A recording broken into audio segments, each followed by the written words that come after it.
Kekristenan hari ini adalah kekristenan yang pudar. Garam yang hambar, terang yang redup, menjadi kekristenan tanpa salib.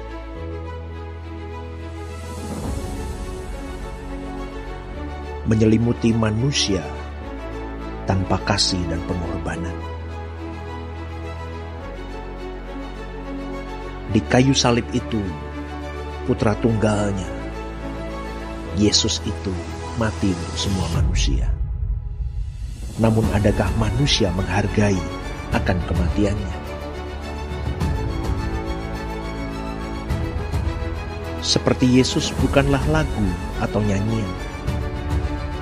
Seperti Yesus bukanlah slogan, namun harus berjuang untuk dihidupkan. Mengenakan pikiran, mengenakan perasaan Kristus, dan berkarakter seperti Dia. Itulah kekristenan yang sesungguhnya. Hidupmu dan hidupku adalah gambaran Kristus. Tahun ini, tahun kedewasaan karakter di dalam Kristus. The powerful year of breakthrough into Christ.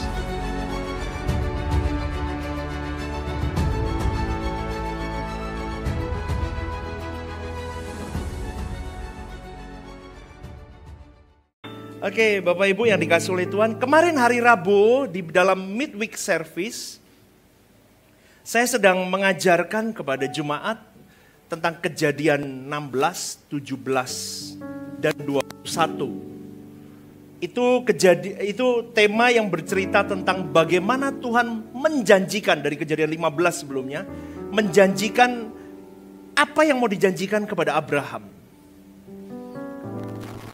Di dalam perikop itu, dalam Kejadian tentang Abraham, Ishak dan Yakub itu, dan kemarin Ismail, saya jelaskan, itu Tuhan menjanjikan tanah perjanjian.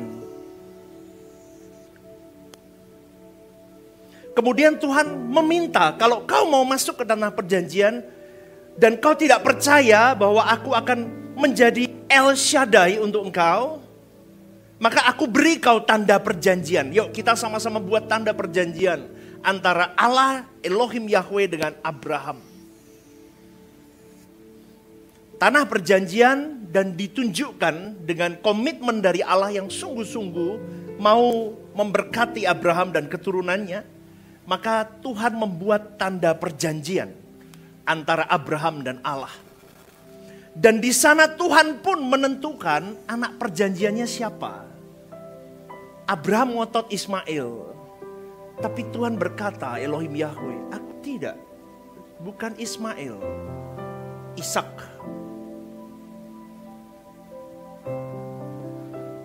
Dan aku sendiri yang akan menentukan korban perjanjian itu. Kemarin di hari Rabu saya sudah jelaskan antara Ismail dan Ishak. Tapi tidak detail, tetapi secara sekilas. Ismail itu gambaran suku Israel, 12 suku Israel itu. Atau orang-orang Yahudi yang hari ini masih menunggu-nunggu kedatangan Mesias. Di dalam Kejadian 16 dikatakan, aku akan membuat bangsa anak itu besar suatu hari nanti. 12 raja-raja dari keturunan Ismail itu. Itu menggambarkan secara tidak langsung dari bangsa 12 suku Israel. Tetapi mereka tidak bisa mengalami seperti yang dialami oleh Ishak. Karena Ishak itu gambaran atau benang merahnya dengan umat percaya hari ini. Katakan amin.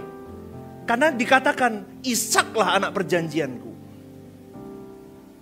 Maka kalau boleh ditarik benang merahnya saudaraku, secara spiritual kita bisa berkata begini. Tanah perjanjian itu untuk hari ini adalah langit baru, bumi baru.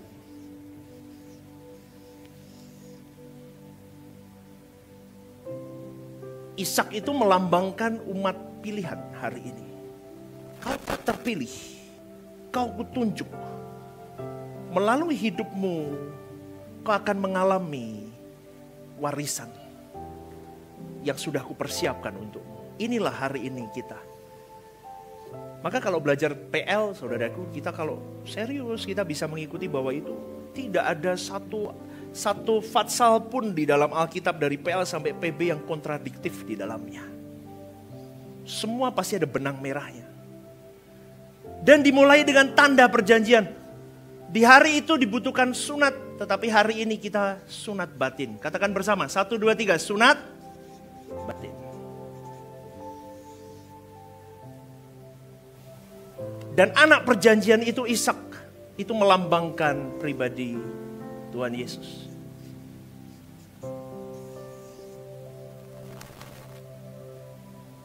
Korban menggambarkan darah. Dan di situ tertumpah di dalam. Amin. Amin. Ini gambarannya. Maka seseorang kalau mau mendapatkan tanah perjanjian, masuk ke dalam tanah perjanjian. Benar kata firman Tuhan, tidak ada satu orang pun yang dapat datang kepada Bapa tanpa melalui aku. Wah, ini sebuah gambaran. Tetapi saya tidak berbicara tentang ini hari ini. Ini hanya sebagai penyambung, saudaraku. Tetap berbicara tentang family hari ini. Hari ini Bapak Ibu yang dikasihi oleh Tuhan. Tuhan menciptakan lembaga pertama. Itu adalah keluarga. Dan tujuan dari keluarga yang paling utama adalah hidup di dalam kehendak Tuhan.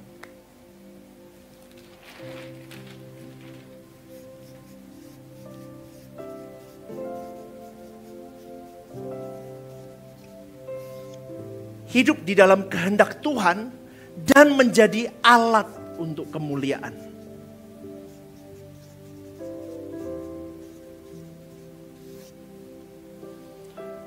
Hidup dalam kehendak Tuhan baru bisa jadi alat untuk kemuliaan Tuhan, untuk kemuliaannya Tuhan, untuk kemuliaan Tuhan dan menjadi berkat untuk sesama. Ini kunci diadakannya keluarga. Keluarga dimulai dari pernikahan.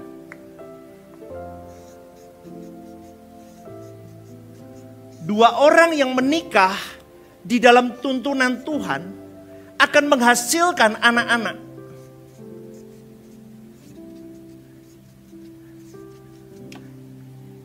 Contoh ya Bapak Ibu. Kalau papa dan mama, suami dan istri di dalam pernikahan sama-sama mau menghidupkan pribadi Yesus dalam hari-hari hidup. Dia berjuang, mama berjuang, istri berjuang menghidupkan apa yang menjadi kehendak Tuhan. Suami menghidupkan apa yang menjadi kehendak Tuhan. Semenjak mereka menikah, semenjak mereka pacaran, semenjak mereka kenal, mereka berjuang hidup di dalam kekudusan. Pacaran yang kudus, ngomong yang kudus. Semuanya dilakukan dengan kudus. Maka masuk ke dalam pernikahan pun mereka masuk dalam pernikahan yang kudus. Ketika mereka berjuang, mereka membawa pribadi Tuhan tiap hari dalam hidupnya. Mereka salibkan daging. Kalau pacaran hari ini bisa free sex, tapi aku memilih tidak. Pacaran hari ini aku bisa cium, bisa pegang-pegang. Hari ini aku memilih tidak. Kenapa? Karena aku mikirin perasaan Tuhan. Katakan amin. Maka pernikahanmu terus dalam tuntunan Tuhan, kau akan melahirkan army of God. Tentara-tentara Tuhan dimulai dari kecilnya. Papa mamanya udah model begitu. Maka saudaraku, ketika ini terjadi, Tuhan melingkupi hidup mereka. Hidup mereka hanya kepada kehendak Tuhan. Anak-anak belajar begitu, papa mama jatuh bangun belajar. Maka di situ baru bisa jadi alat. Alat bukan alat perusak, tapi alat untuk memuliakan Tuhan. Hari ini tidak banyak keluarga memikirkan ini. Ini yang menjadi ironis, saudaraku. Kenapa? Hari ini keluarga penuh dengan perpecahan, penuh dengan kurangnya komunikasi, dan jauh dari Tuhan. Bagaimana tidak jauh dari Tuhan? Papanya sendiri tidak pernah bawa keluarganya untuk dekat kepada Tuhan. Papanya sibuk kerja. Papanya sibuk cari cuan. Mamanya sibuk arisan. Mamanya sibuk cari ini dan itu. Mamanya sibuk sosial media. Anak-anak pun rusak di situ. Anak-anak pun melihat hal yang sama. Maka hari ini saudaraku, banyak keluarga rusak. Karena banyak manusia tidak paham apa tujuan mereka berkeluarga. Saya kasih tahu saudaraku, goal dari semuanya ini adalah untuk kembali ke rancangan Allah semula. Orang yang mau menikah di Rehoboth Semarang, saya selalu tanamkan itu terus. Kamu hari ini pacaran, boleh pacaranmu yang kudus. Dimulai dari pacaran. Pacaran yang benar. Pacaran yang berkualitas. Pacaran yang punya bobot. Pacaran yang bukan hanya happy-happy, tapi pacaran yang punya quality. Bahwa suatu hari kita harus kembali ke rancangan Allah semula. Dimulai dari pacaran. Hidup benar. Cowok sama cewek saling menopang. Bukan pacaran tambah merosot pelayanan. Bukan pacaran tambah males ke gereja. Bukan pacaran tambah tak karuan hidupmu, jam tidurmu, jam hidupmu tak karuan. Studimu remuk, pelayananmu remuk, kerjamu remuk. Amin. Luki kok ngomong gak meneng aja. Gitu. Amin. Pacaran harus semakin baik. Kenapa? Itu akan menjadi habit, menjadi karakter ketika masuk ke dalam pernikahan. Aku tolong kamu kamu juga tolong aku ketika aku lemah. Terus saling menolong, menopang, menguatkan, support, melindungi. Seperti yang kemarin kan. Ya kan? Family kemarin kan 3 poin. Ya, keluarga harus bahagia. Diciptakan sejak sebelum menikah. Pattern cara berpikirnya, cara hidupnya udah beda. Maknamu menikah apa? Tujuanmu menikah apa? Filosofi hidupmu gimana? Orang pacaran itu kalau berkelas begitu. Filosofi hidupnya apa sih kamu? Uang. Wah gawat itu. Kalau filosofi hidupnya uang. Pikir baik-baik. Banyak orang tidak bahagia karena uangnya banyak. Itu harus dipikirkan ketika masuk ke dalam pernikahan. Suami istri saling menopang. Sampai mereka kembali ke rancangan Allah semula. Ini tujuan pernikahan. Tetapi hari ini keluarga tidak memahami itu. Karena hari ini banyak orang yang ada di dalam keluarga berpikir begini. Ya, aku ada di keluarga ini sebuah kebetulan karena takdir hidup.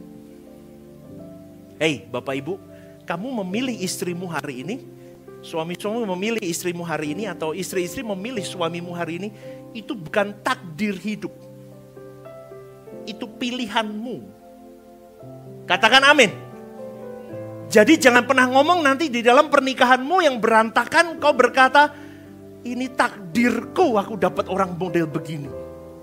Itu salahmu sendiri. Makanya hari ini yang masih pacaran, buka matamu lebar-lebar. Jangan kecoa kamu ngomong coklat. Cinta itu buta, tapi di Rehoboth Semarang tidak boleh buta. Kau buka matamu lebar-lebar sebelum kau masuk ke dalam one way. Apa tuh? One way ticket. Gak ada cara pulang lagi. Maka hari ini Bapak Ibu yang dikasih oleh Tuhan. Banyak orang berpikir aku takdir di keluarga ini. Maka banyak keluarga Kristen yang tidak sungguh-sungguh memperjuangkan. Termasuk orang tua di dalamnya tidak berjuang untuk mencapai titik ini. Kalaupun orang tua peduli ya hari ini ya dengan kehidupan anak-anak dan keluarganya. Coba deh isiannya tentang uang. Isiannya tentang dunia. Isiannya tentang warisan-warisan yang berurusan dengan dunia. Karena menurut banyak orang hari ini, hal yang paling membawa mereka bisa bahagia adalah materi dunia. Tetapi pertanyaan saya hari ini, kalau materi dunia bisa membawa kebahagiaan kepada banyak keluarga, kenapa banyak keluarga yang tidak kurang akan materi dunia, berantakan hidupnya?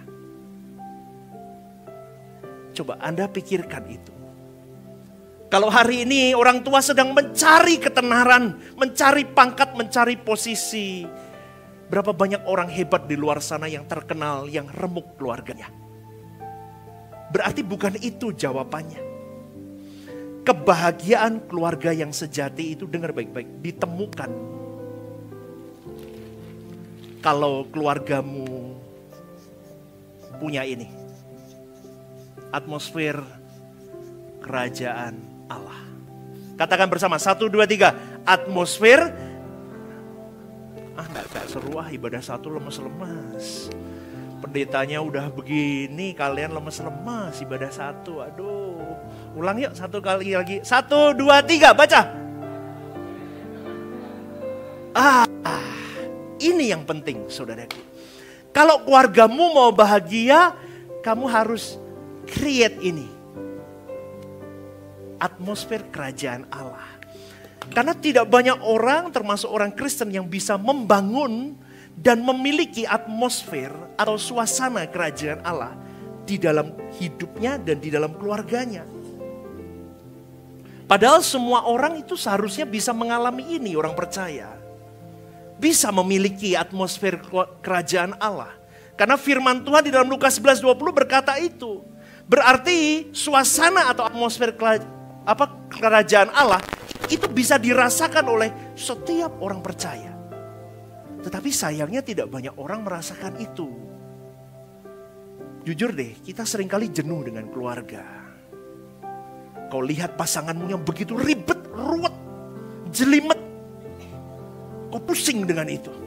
Yang belum satu lagi lihat cowoknya marah dan marah. Kau pusing lihat itu. Kau lihat anak-anakmu kecil-kecil masih imut-imut, tambah gede, tambah amit-amit, tambah angel diurus. Betul gak? Ngomong A bantah, ngomong B bantah, ngomong C bantah. Capek loh jadi orang tua.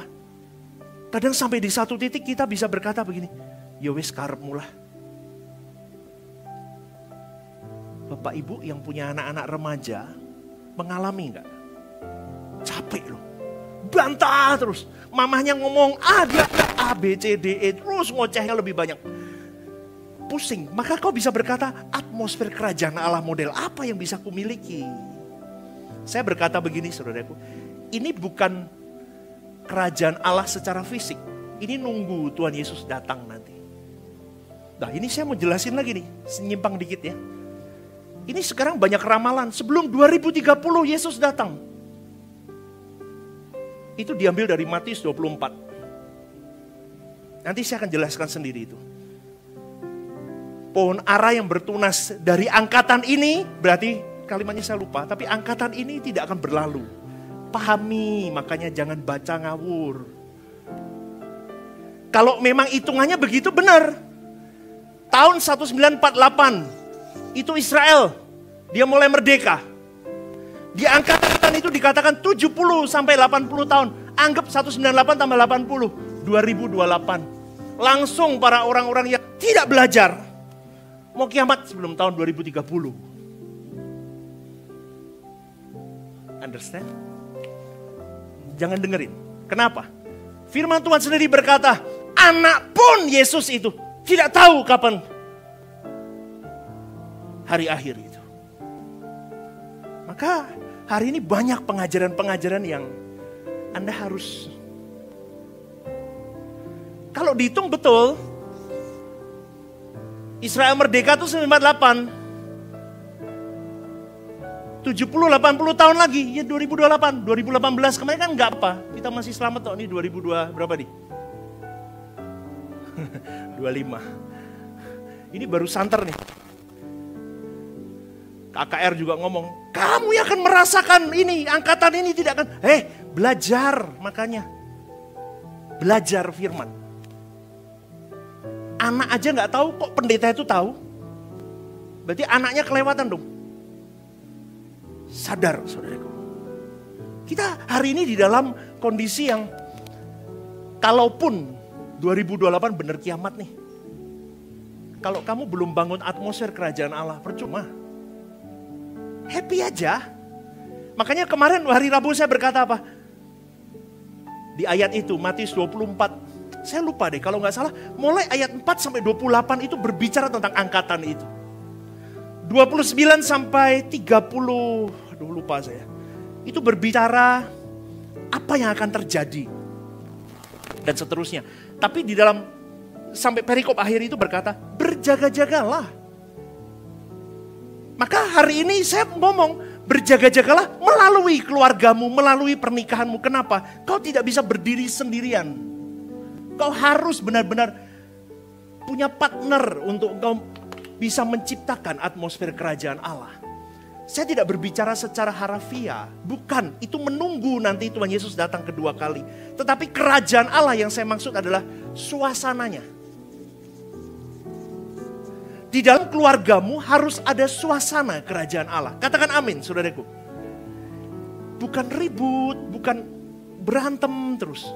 Paulus dalam Roma 14 ayat 17 berkata begini, sebab kerajaan Allah bukanlah soal makanan dan minuman, tetapi soal kebenaran.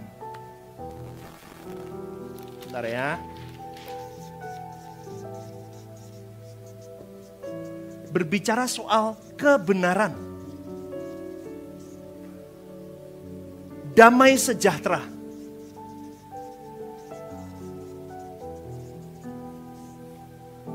Dan sukacita dalam Roh Kudus.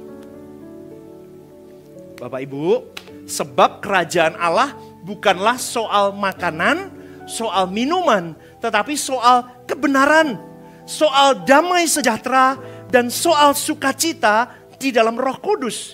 Bagaimana keluargamu bisa mengalami ini kalau papa dan mamanya tidak hidup di dalam tuntunan Roh Kudus?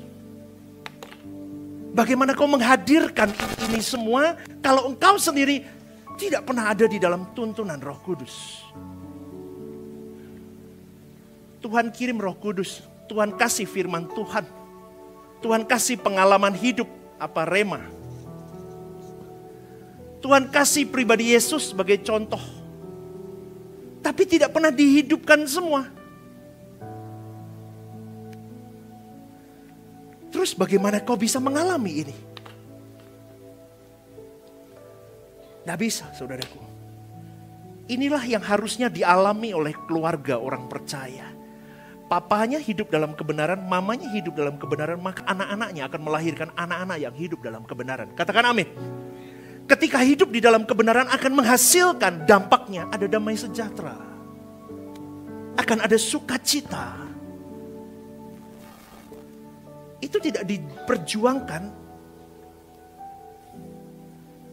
Di dalam bahasa aslinya dikaiosune, kata kebenaran itu. Artinya adalah kebenaran yang bertalian dengan perilaku, perbuatan. Anak-anak lihat sampel papa mamanya, bagaimana dia hidup. Karena orang yang hidup di dalam kebenaran adalah orang yang berperilaku selalu sesuai dengan kehendak Allahnya. Baik setiap kata yang dia ucapkan, setiap gerak pikiran yang keluar, setiap perasaan dan kelakuannya, dia memperkarakan semua di dalam hati Allah. Sesuai enggak? Amin, Bapak Ibu. Kebenaran ini berdasarkan kepada hukum. Bangsa Israel terpaut kepada hukum Taurat, kita kepada hukum Allah, yaitu Allah itu sendiri hukumnya. Hukum kita adalah Tuhan itu sendiri. Makanya kan abstrak nih. Supaya tidak abstrak, ada pribadi Yesus. Ini hukum. Maka tadi di awal saya katakan,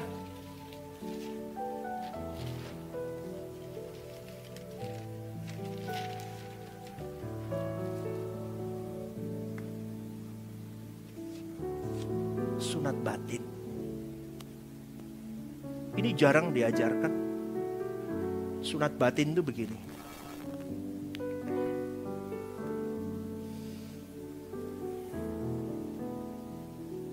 Apa yang menjadi kenikmatan untuk dagingmu, kau pangkas. Saya tidak berkata apapun, tapi semua lini di dalam kedaginganmu, kau potong itu, sampai kau merasakan sakit. Kalau belum sakit, kau belum berkorban. Katakan amin. Lemes. Abraham itu masuk di dalam perjalanan perjanjian itu dia punya penyalipan hati yang tidak main-main, saudaraku. Maka lagu tadi itu lagu yang menggambarkan seorang pribadi, Elohim Yahweh Bapa, ketika dia harus menyembelih hatinya, memberikan putranya Yesus itu. Itu Abraham itu gambaran hati Bapa sebetulnya. Gambaran Bapa, Ishak itu secara tidak langsung benang merahnya pribadi Tuhan Yesus. Itu kalau Bapak Ibu mengikuti, makanya Rebo datang rutin. Kalau Bapak Ibu mengikuti itu dari Mesbah Moria, semua perjalanan semua itu ada ceritanya jelas yang saya dapatkan, dan itu bertalian dengan hidup kita. Tidak mungkin aku bisa sunat batin. Bisa, ada Tuhan Yesus. Makanya gak mungkin, benar, makanya kamu dimampukan. Karena darahnya tertumpah untuk melegalkan kau. Kau sudah kubenarkan. Itu kalau di penjara itu, gembok udah dibuka sama Tuhan Yesus. Pintu udah dibuka, keluar. Keluar, gak mau keluar kita. Keluar, udah ku tebus kau. Keluar, kau orang bebas hari ini. Langkahkan kakimu, do something. Pergi ke tanah perjanjian, ke langit baru, bumi baru. Gak mau. Itu kita. Kita masih sibuk dengan banyak hal. Kenapa? Karena menerapkan kebenaran itu memang menyakitkan. Apalagi orang yang hidup di dalam kebenaran, pasti disalahpahami banyak orang. Maka tidak semua orang berani masuk ke dalam titik ini. Kebenaran yang Tuhan mau adalah kebenaran yang menurut hukum Allah itu sendiri. Maka dibutuhkan Roh Kudus, saudaraku. Karena kalau kau tidak mengenakan Dia dan kau tidak bergantung kepada Roh Kudus, tidak akan pernah benar, betul? Betul? Kau tidak akan pernah perfect 100% di hadapan Allah. Tepat, kau pasti meleset. Ini yang harus kita pahami. Bagaimana hari hidup keluargamu hari ini? Meleset enggak? Coba Anda pikirkan baik-baik. Tapi kalau kebenaran yang didasarkan kepada moral, kesucian Allah sendiri itu indah. Kita akan bisa dirajut, bisa kok saudaraku. Ini bukan sesuatu yang mustahil. Tetapi Roh Kudus itu baik. Makanya setiap kali ada ketidakbenaran di dalam diri kita, itu akan di flashback kalau kita mau merendahkan hati. Katakan amin. Ya kan, merendahkan hati, tolong aku Tuhan. Yang mana ya? Yang aku kurang tepat. Diingatkan. Karena Roh Kudus itu dimateraikan dalam kehidupan kita. Maka Roh Kudus akan memampukan kau dan saya orang percaya untuk bisa mencapai kehidupan yang berkenan di hadapan Allah. Maka dari itu, saudaraku, mestinya orang percaya di dalam keluarganya bisa mencapai kehidupan seperti ini. Siapa sih yang rindu keluarganya begini, angkat tangan? Mau kan? Tapi susah enggak? Berjuang yuk. Aku ya susah sama. Ayo kita berjuang ini. Jadi ketika papahnya pulang gitu ya, papahnya nggak disambut sama anjingnya aja, tapi ada anak-anaknya, ada istrinya. Papi capek ya, yuk tak buatin kopi. Ada sukacita, enak ya aku pulang disambut istriku. Malah yang nyambut anjing selalu nyambut nggak Bapak Ibu? Oh ya, anak Dedi, saya gitu. Kalau anjing saya gitu, saya cium anak Dedi, dua-dua gitu. Lah anakku di mana? Anakku ternyata baru main HP begini. Dedi ini balik urusan dia main HP. Sedih nggak Bapak Ibu? Sedih, itu dengerin anak-anakku tuh. Sedih. Ya, coba bapak-bapak, ibu-ibu juga sama nggak? Pulang kepengen disambut nggak? Pengen toh. Kalau Cici yang nyambut kucingnya, ngiong, di bawah itu ada kucingnya bagus ya, ngiong. ya. Nah, kan kita butuh keluarga yang sukacita. Maka dari itu, mulai hari ini. Nah terus gimana pastor menciptakannya? Pembaruan pikiran setiap saat. Ini masih ada waktu berapa lama? Oke, saya sebut. Bagaimana menciptakannya? Pembaruan pikiran.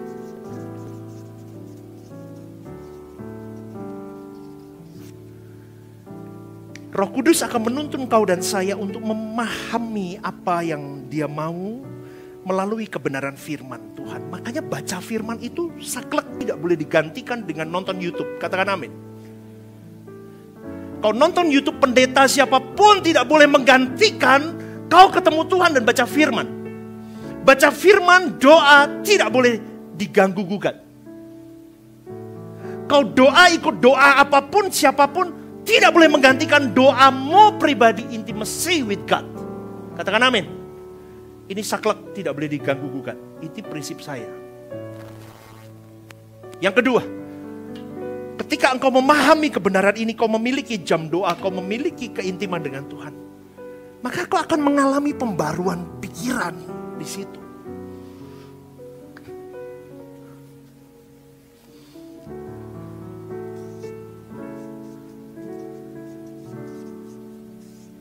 Physical itu gimana ya? Gini ya. Physical ya. Spiritual, physical. Banyak orang memberi makan di sini.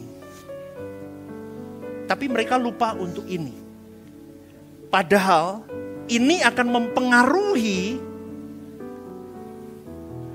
trikotomi kan? Tubuh, jiwa, roh. Ini saudaraku, spiritual ini akan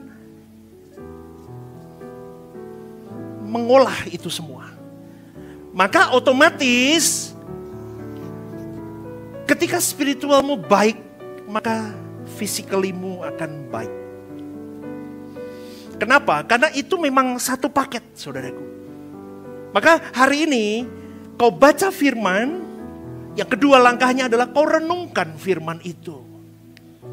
Kau perkatakan firman itu, baca secara lisan diomong supaya telingamu mendengar. Ketika pendengaran akan firman Tuhan berulang dan berulang, maka akan menimbulkan iman. Terus, papa-papa, mama-mama, perkatakan kebenaran firman kepada keluargamu, kepada anak-anakmu. Karena ujiannya setiap hari, maka perdengarkan firman itu setiap hari. Ujiannya setiap hari apa setiap minggu? Setiap hari. Keluar bangun tidur, jam 4 gitu ya. Biar mulai. Tantangan dimulai. Sampai nanti kita tidur malam. Ujiannya setiap hari, maka bentengnya harus setiap hari. Itu berat. Tapi harus, papa mama harus buat benteng. Maka anak-anak itu dilatih untuk membangun benteng hidupnya.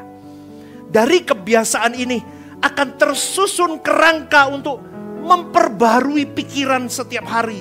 Maka anak-anak kalau dipersiapkan oleh orang tua, spiritual baik. Maka anak-anak punya benteng yang kuat, tidak akan ada mereka kecanduan narkoba, hidup free sex, bunuh diri, hidup pergaulan yang nakal-nakal. Oh gak mungkin. Kenapa? Karena kau sudah membangun benteng dan Roh Kudus bekerja dalam hidup anak-anakmu. Tapi ini proses panjang. Pembaruan pikiran yang berlangsung terus-menerus akan membuka pengertian tanpa batas. Yang akhirnya orang-orang bisa memahami rahasia-rahasia Allah. Yang tujuannya memuliakan Allah. Maka saudaraku, orang yang hidup dalam atmosfer atau suasana kerajaan Allah adalah orang yang hidup di dalam kelakuan yang luar biasa berbeda dari dunia ini. Kalau hari ini kelakuanmu sama dengan orang dunia, berarti kau belum mengalami pembaharuan pikiran. Ciri-ciri orang yang mengalami pembaharuan pikiran, hidupnya lebih outstanding dibanding orang dunia ini. Dalam Matius 5 ayat 20 berkata, Tuhan Yesus berkata begini, jika hidup keagamaanmu tidak lebih benar daripada hidup keagamaan ahli-ahli Taurat dan orang-orang Farisi, sesungguhnya kamu tidak akan masuk ke dalam kerajaan surga. Hidup keagamaan ini artinya kebenaran. Yang tadi saya katakan.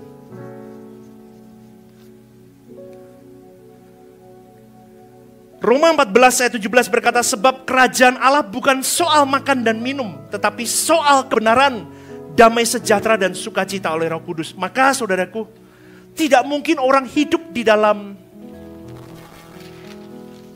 suasana kerajaan Allah. Tidak mungkin kalau mereka tidak memiliki kelakuan yang luar biasa di dalam kekudusan.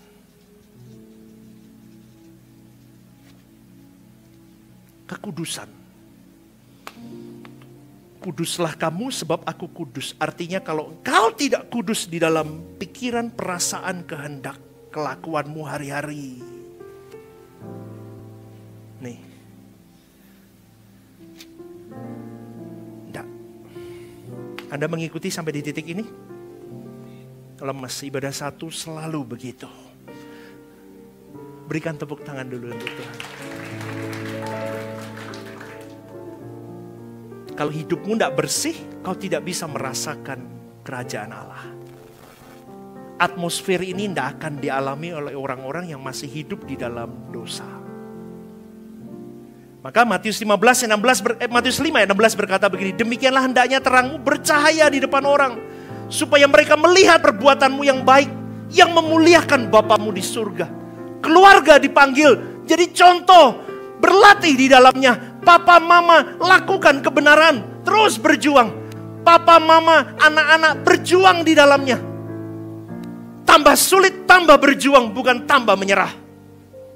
Karena kehidupanmu papa mama dan anak-anak harus jadi cermin. Seperti ini yang saya tadi katakan.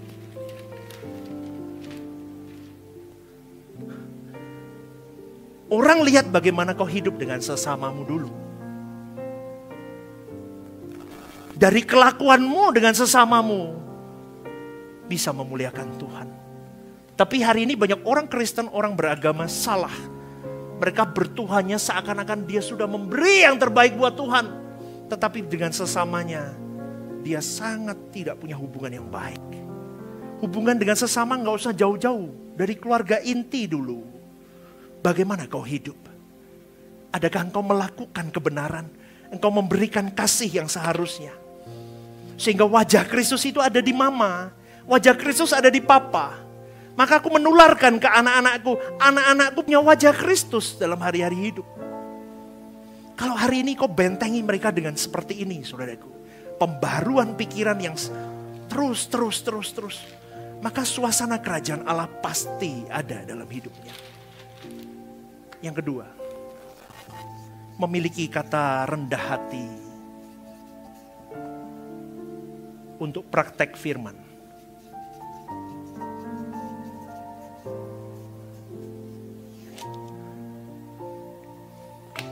Di dalam tuntunan Roh Kudus pastinya.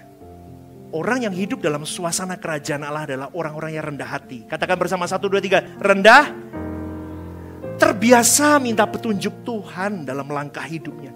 Ini anakku mau masuk ke jenjang SMA, Tuhan tolong tunjukkan aku bagaimana sebaiknya. Saya sudah minta sama Tuhan untuk urusan Jaden ini, habis ini mau O level atau mau masuk SMA biasa. Di mana, online atau harus sekolah mana, saya minta Tuhan petunjuk. Kalau dulu enggak, saya menurut kemampuan saya. Saya tahu mana sekolah baik, mana harus begini dan begitu. Sekarang tidak, belajar merendahkan hati, minta petunjuk kepada Tuhan melalui kebenarannya. Dan di situ aku akan mengalami damai sejahtera, tenang, Tuhan akan tuntun. Matius 6 ayat 33 berkata, tetapi carilah dahulu kerajaan Allah dan kebenarannya, maka semua akan ditambahkan kepadamu. Keluarga yang selalu mendahulukan Tuhan. Itu luar biasa. Keluarga yang mendahulukan Tuhan itu bukan hanya soal materi. Tetapi dia berjuang di dalam setiap langkah. Itu itu membawa Tuhan. Punya rencana buka usaha pun membawa Tuhan. Punya rencana ini dan itu membawa Tuhan. Mereka butuh. Dan perjuangan ini adalah perjuangan untuk aku mau hidup tepat di mata Allah. Anak-anak kadang ngeyel, kenapa sih mah, Pak? Dikit-dikit tanya Tuhan, dikit-dikit tanya Tuhan. Kadang anak-anak saya juga begitu, kenapa sih Dedi mesti tunggu waktu Tuhan? Saya cuma mau ajarkan begini, kalau saya menunggu waktu Tuhan maka ketepatan hidupku ada. Katakan amin. Kalau saya berjalan dengan mau saya sendiri, tidak ada ketepatan hidup di mata Allah.